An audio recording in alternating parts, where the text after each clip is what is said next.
మీ business ఏదైనా మీ ఊర్లో promotion చేయాలంటే అది సుమన్ టీవీతోనే సాధ్యం. ఇప్పుడే సంప్రదించండి. ఈ నెల 24వ తేదీ సాయంత్రం 7:30 ఆ ప్రాంతంలో మన ఆలమూరు మండలంలోని కొత్తూరు ఉంది కదా, కొత్తూరు దగ్గర కండ్రికపేట విలేజ్ ఉంది. ఆ కండ్రికపేట విలేజ్లో ఈ చిన్నపిల్లలు వీళ్ళు మొత్తం 6 పిల్లలు, 2 అమ్మాయిలు 4 అబ్బాయిలు, వీళ్ళంతా కూడా ఒక ఏరియా వాళ్ళే, సేమ్ కులము. దాంట్లో ఒక 2 అయితే అన్నా చెల్లెలు ఉన్నారు, ఇంకో అమ్మాయి ఏమో వాళ్ళ కజిన్. వాళ్ళు మిగిలిన 3 పిల్లలు కూడా వాళ్ళ బంధువుల పిల్లలే. అక్కడ మొత్తం అంతా ఇంటర్ రిలేటెడే, అదే పేటకి సంబంధించిన వాళ్ళు. వీళ్ళంతా కూడా జడ్పీ హై స్కూల్లో, మన కొత్తూరులోనే జడ్పీ హై స్కూల్లో చదువుతున్నారు ఆలమూరు దగ్గర. పేరెంట్స్ సరిగ్గా వీళ్ళు స్కూల్కి వెళ్ళట్లేదు, 1 మంత్ నుంచి 2 మంత్స్ నుంచి స్కూల్కి వెళ్ళట్లేదు. స్కూల్కి వెళ్ళామని చెప్పేసి బుక్స్ బయట పెట్టేసుకుని ఎక్కడో తోటలో పెట్టుకుని మళ్ళీ ఇంటికి వెళ్ళేటప్పుడు సాయంకాలం స్కూల్ అయిపోయిన తర్వాత ఇంటికి వెళ్తున్నారని తెలిసి పిల్లల్ని మందలించారు. వీళ్ళు ఒక 1 వీక్ బ్యాక్ మందలించడం జరిగింది. స్కూల్కి వెళ్ళకపోతే కుదరదని చెప్పేసి. దాని మీదట అనుకుంటున్నాను నేను, ఈ స్కూల్కి తల్లిదండ్రులు మందలించారు, స్కూల్కి వెళ్ళమంటున్నారని చెప్పేసి వీళ్ళు 6 పిల్లలు కూడా కలిపి 24వ తారీఖు సాయంత్రం ఇంట్లో నుంచి బయలుదేరి, వాళ్ళ ఇళ్ళ నుంచి బయలుదేరి బయటికి వెళ్ళిపోయారు. 6:52 మళ్ళీ వాళ్ళు ఏం పట్టుకెళ్ళలేదు కూడా. వీళ్ళు ఒక అబ్బాయి అయితే మాత్రం ఒక 3,000 రూపాయలు ఇంట్లో క్యాష్ తీసుకున్నాడు. వాళ్ళు తీసుకుని వెళ్ళిపోవడం జరిగింది. ఇప్పటి వరకు కూడా వాళ్ళ పేరెంట్స్ వెంటనే మన పోలీస్ స్టేషన్కి మనకి ఇన్ఫార్మ్ చేయలేదు. వాళ్ళ బంధువుల ఇళ్ళ దగ్గర లేదా వాళ్ళ గతంలో వీళ్ళు ఫిషింగ్ చేసుకుంటూ ఉంటారు వీళ్ళంతా.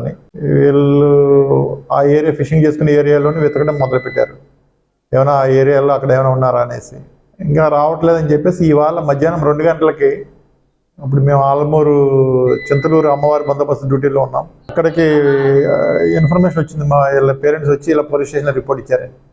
ఇమీడియట్గా ఎస్ఐ గారు, సిఐ గారు, నేను వచ్చి వాళ్ళతో మాట్లాడి ఒక రిపోర్ట్ తీసుకుని వీళ్ళ దగ్గర సెల్ ఫోన్స్ కూడా లేవు. వీళ్ళు ఎక్కడికి వెళ్ళారనేసి ఒక టీమ్స్ ఫామ్ చేసి, విజయవాడ ఒక టీము, అలాగే రాజమండ్రి, విశాఖపట్నం ఒక టీం కూడా పంపించడం జరిగింది. అలాగే రావులపాలెం బస్ స్టాండ్లో కూడా సీసీటీవీ ఫుటేజెస్, సీసీటీవీ మండపేట అన్ని ఏరియాలో కూడా వెరిఫై చేస్తాను.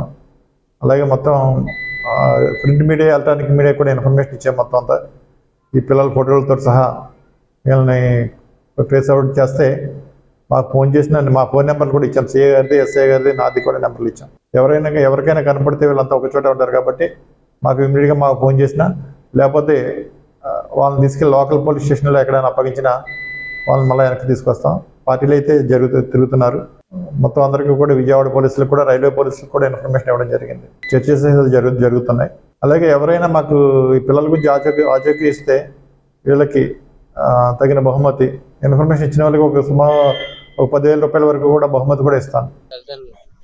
ఎందుకమ్మా పిల్లలు పల్లెకి వెళ్తాను ఏంటమ్మా పద్దెదానికి మా కూటాలకి తిరుగుతారేంటి, కొద్దిగా చదువుకోండి, మాకులాగా జీవితాంతం మీరు అలాగుంటారా, చదువుకుంటే బాగుంటారు, మీరు ఫస్ట్ బాగుంటుంది తిట్టారండి. ఇటుకమ్మా పిల్లలు ఏం చేశారంటే ఎలా మాట్లాడుకున్నారు, వెళ్తారు వీళ్ళు ఏకంగా గుంపులో ఎలాగో పెన్షన్ ఉంటారు కానీ ఆ పెన్షన్ భారంగా వాళ్ళకుండి అది ఏం చేశారో మనకు తెలవాలి. తెచ్చుబడికి 6 రోజుల మటుకు వెళ్ళిపోతాం, మటుకు వెళ్ళిపోరండి. ఆ రోజు జాగరణ ఒకటండి. ఆ రోజు జాగరణుడు ఆ నైటు ఎక్కడైనా మా వాళ్ళు, మా మేనత్త, మా చిన్న వాళ్ళు అలా ఉంటారు కానీ వాళ్ళ దగ్గరికి వెళ్ళిపోరామని మామూలుగా ఉన్నాం. అక్కడికి తెచ్చుబడికమ్మ ఎవరో లేరండి. మా వాళ్ళ దగ్గర కూడా అలాగే నెత్తికి తిరిగామండి. ఎంత చూసినారు ఉద్యోగులు కదా. ఇంకా చిక్కుతో మొదలెట్టామని ఇంకా ప్రతి ఊరికి తిరుగుతాం. అలా సరిపోయిందండి మాకు. ఇంకా దొరకరని ఇంకా స్టేషన్కి వచ్చాము.